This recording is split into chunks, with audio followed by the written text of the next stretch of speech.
Hi, my name is Alexandra Hudson. I'm the author of The Soul of Civility, Timeless Principles to Heal Society and Ourselves.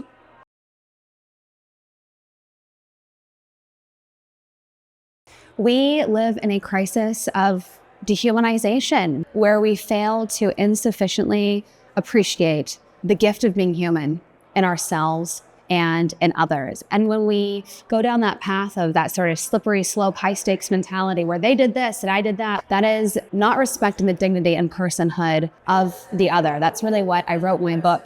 To counter this crisis of dehumanization, my book is a humanistic manifesto extolling the gift of being human in ourselves and in others. And that's the moral and intellectual foundation of civility.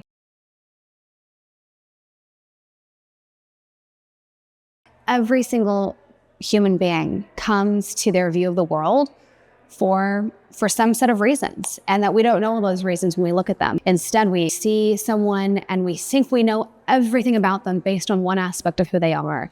And I argue for this idea in my book called unbundling people. It's a mental framework that helps us see the part of someone that we may not like or disagree with in light of the whole of who they are, the fundamental dignity and worth and personhood. We live in an era where we are cutting people off far too quickly. And a recent study found 38% of Americans are estranged from a family member. That's not how it should be. Often that's political estrangement.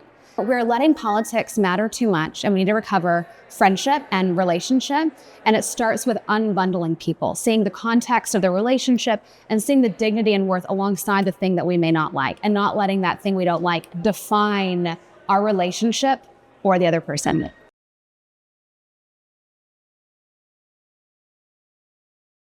We can't wait for our leaders to change before we change. And in fact, we can change right now. We have way more power to be a part of the solution than we realize. I've been in 135 cities in 5 countries on book tour, working with leaders in schools, in mayor's offices, in state legislatures, in universities, who are recovering this true sense of civility, not just mere politeness, but it's an inner disposition of the heart. It sees others as our moral equals. And that starts with our neighbor. It starts with our family.